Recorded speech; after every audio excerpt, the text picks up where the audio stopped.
In the vast cosmos, countless species inhabit various planets, each with unique environments and challenges. The Galactic Council, a governing body composed of representatives from these diverse civilizations, strives to maintain peace and cooperation across the galaxy. Among its responsibilities is the regulation of resources and environmental hazards, ensuring the safety and prosperity of all member species. Water, a substance crucial to life on many planets, is paradoxically lethal to others.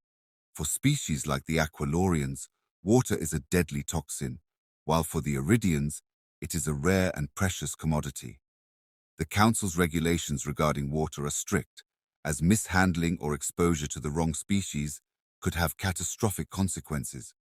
Humans, a relatively new addition to the interstellar community, have intrigued the Council. Originating from Earth, a planet abundant in water, humans have shown remarkable adaptability and resilience. However, their entry into the Council has been met with caution, given the unknowns surrounding their physiology and capabilities. This caution turned into shock and confusion when a routine medical examination revealed that humans are immune to water. Not only can they safely interact with water, but their biology also depends on it. This revelation prompted an emergency meeting of the Galactic Council, as members sought to understand the implications of this discovery. Chapter 1. The Discovery. The Grand Chamber of the Galactic Council was an awe-inspiring sight, filled with representatives from across the galaxy. The room, a circular amphitheater with floating platforms for each delegation, was buzzing with anticipation.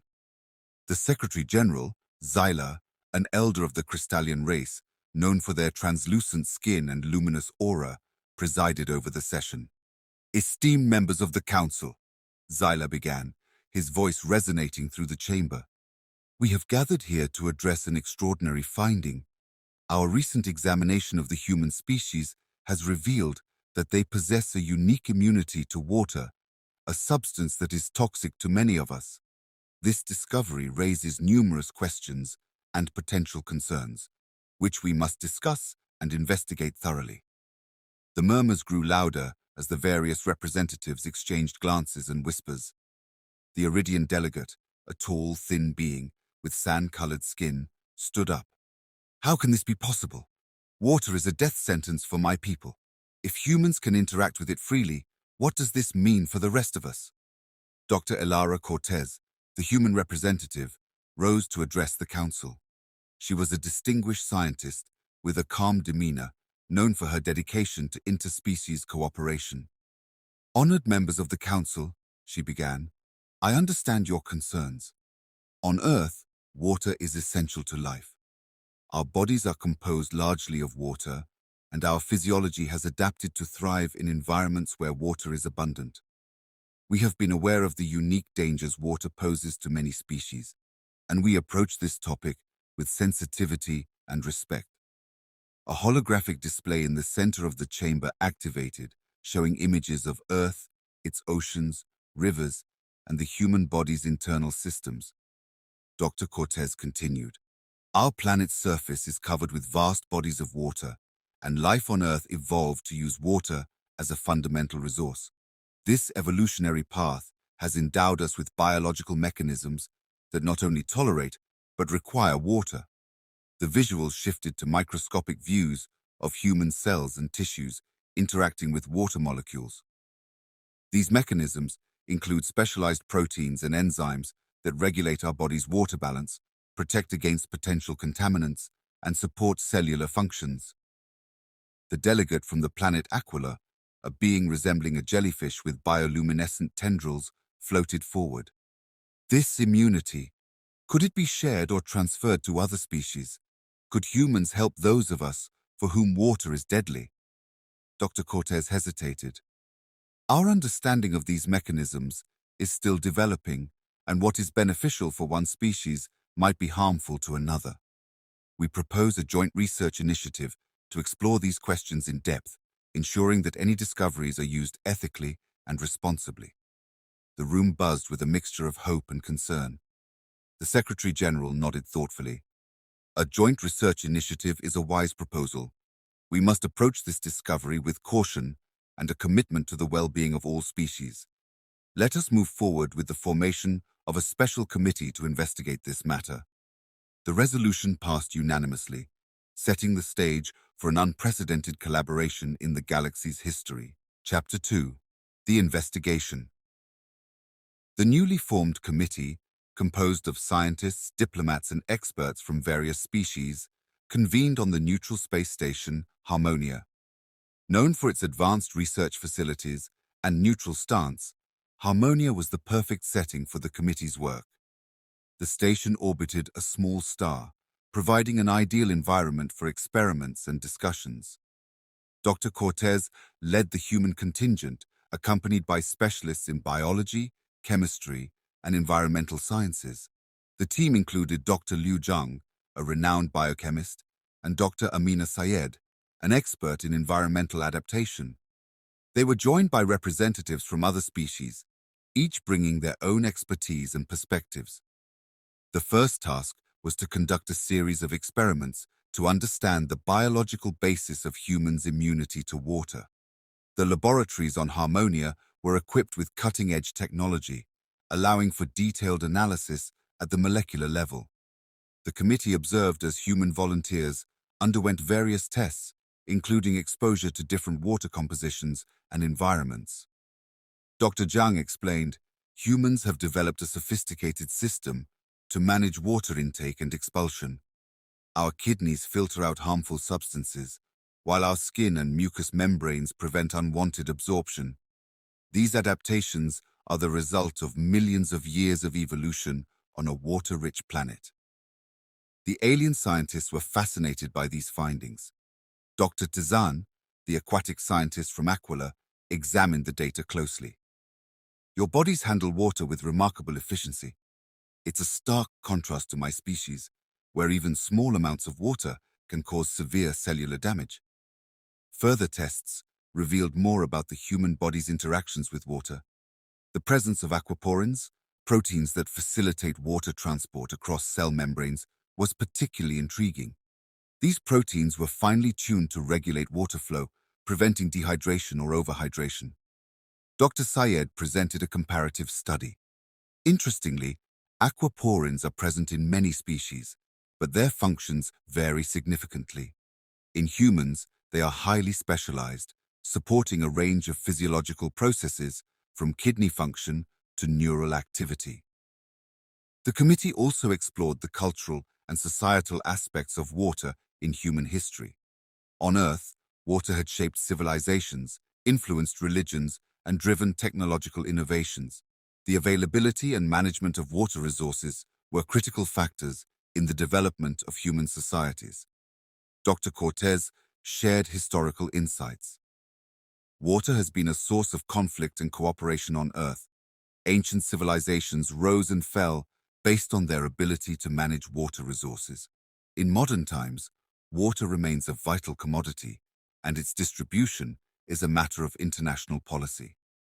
The committee's findings were shared with the Galactic Council, sparking widespread interest and debate.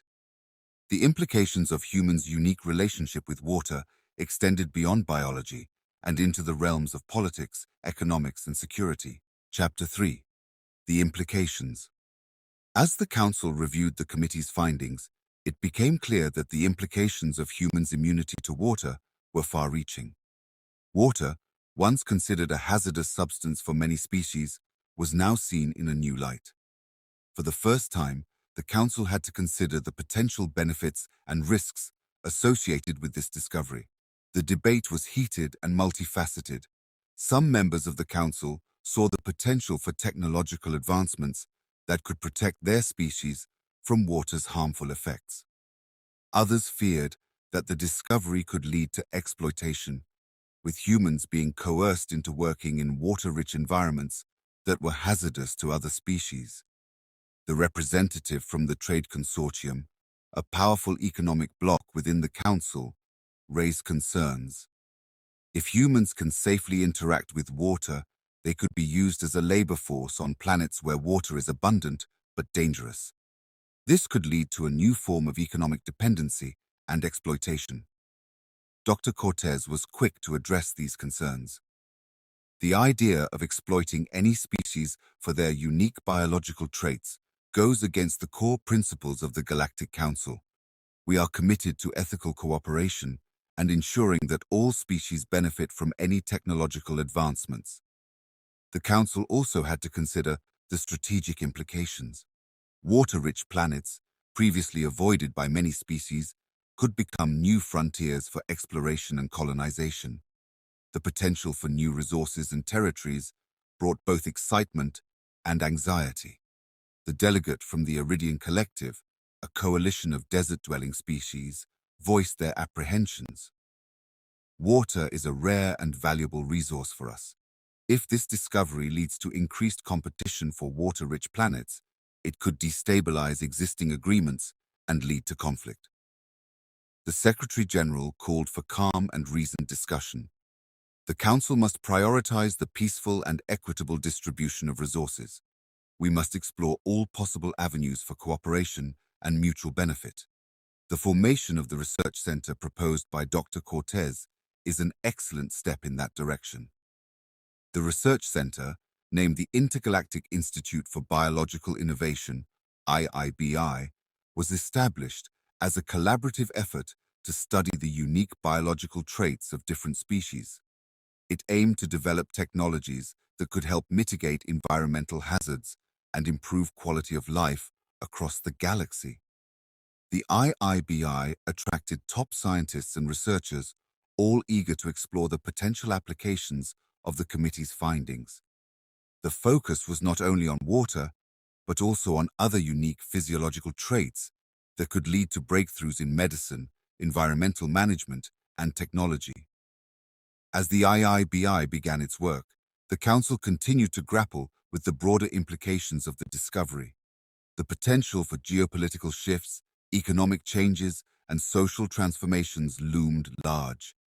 The Council's leadership was determined to navigate these challenges with wisdom and foresight, ensuring that the benefits of this discovery were shared equitably. Chapter 4. The Resolution. Tensions reached a peak as the Galactic Council approached a critical vote on new regulations regarding water and related technologies. The debate had polarized the Council, with factions emerging that supported various approaches to handling the discovery of humans' immunity to water. The Humanist Alliance, a coalition advocating for ethical cooperation and mutual benefit, pushed for inclusive policies that would ensure fair access to any new technologies developed by the ICBI. They argued that the focus should be on protecting vulnerable species and promoting sustainable practices. In contrast, the isolationist bloc, concerned about potential exploitation and cultural dilution, argued for strict controls on the dissemination of new technologies. They feared that rapid changes could disrupt social structures and lead to unintended consequences. The Secretary-General called a special session to resolve these issues. The chamber was filled with tension as delegates prepared for a decisive vote. Dr. Cortez, representing the Humanist Alliance, took the floor to make a final appeal. "Honored members of the Council," she began, "we stand at a crossroads. The discovery of humans' unique relationship with water is a reminder of the incredible diversity of life in our galaxy. It is also an opportunity to strengthen our bonds and work together for the common good." She continued, "The IIBI has already made significant progress in developing technologies that can benefit all species. These include water filtration systems that can neutralize harmful substances, making water safer for those who are vulnerable to it. However, we must ensure that these advancements are shared responsibly and equitably." Dr. Cortez's speech was followed by a series of presentations from other delegates, each expressing their views on the matter. The Aqualorian delegate, representing a species highly vulnerable to water, spoke in favor of the Humanist Alliance's approach. "For my people, this technology could be life-saving. It is essential that we have access to these advancements to protect our communities." The debate was intense, with passionate arguments on all sides. Ultimately, the Council voted in favor of a resolution that balanced the need for regulation with the principles of cooperation and mutual aid. The new policies emphasized the ethical use of technology, protection of vulnerable species, and fair distribution of resources. The resolution also established a framework for continued research and development at the IIBI, with oversight from the Galactic Council. This framework included provisions for transparent sharing of information, respect for cultural diversity, and mechanisms to address any potential abuses. With the vote concluded, the atmosphere in the chamber shifted from tension to a cautious optimism. The decision was seen as a step towards a more united and cooperative galaxy, where the unique strengths of each species could be harnessed for the common good. Chapter 5: The New Frontiers. With the establishment of the Intergalactic Institute for Biological Innovation, IIBI, new frontiers in research and exploration began to open. The IIBI's work on water-related technologies had far-reaching implications, particularly for planets where water was either scarce or hazardous. The Council, eager to explore these opportunities, initiated a series of exploratory missions to previously inaccessible water-rich worlds. One such mission was led by Captain Riker Tanaka, a seasoned human explorer known for his expertise in harsh environments. His team included a diverse group of scientists and engineers from various species, each bringing unique skills to the table. Their destination was the planet Hydron, a world covered in vast oceans of a type of water toxic to most known species. The mission's goal was twofold: to study the planet's unique ecosystem and to test the IIBI's new water filtration technology in a real-world environment. The technology, based on the biological mechanisms found in humans, had the potential to neutralize the toxic elements in Hydron's waters, making them safe for habitation and resource extraction. As the team descended through Hydron's thick atmosphere, they were met with a breathtaking sight. The planet's surface shimmered with a deep blue hue, and its ocean stretched as far as the eye could see. Captain Tanaka marveled at the beauty and potential of the world before them. "This is it," he said, addressing his crew, "a new frontier for science and exploration." Upon landing, the team set up a base camp and began their research. They deployed the filtration technology in a series of controlled tests, carefully monitoring the water's composition and the ecosystem's response. The initial results were promising. The technology effectively neutralized the toxic elements, making the water safe for the team's use. Dr. Laura Varek, a biologist from the aquatic world of Azura, was particularly fascinated by Hydron's native life forms. The planet's oceans teemed with unique species, each adapted to the harsh conditions in surprising ways. Dr. Varek's observations highlighted the potential for new discoveries in biology and genetics. As the mission progressed, the team encountered challenges and setbacks.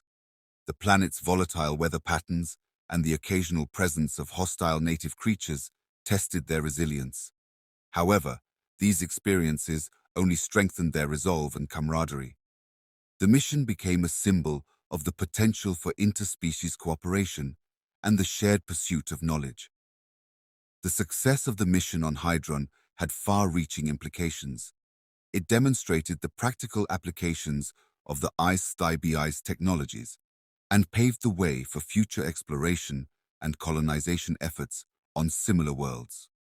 The Galactic Council, inspired by these achievements, began to consider broader initiatives for the sustainable use of water and other resources across the galaxy.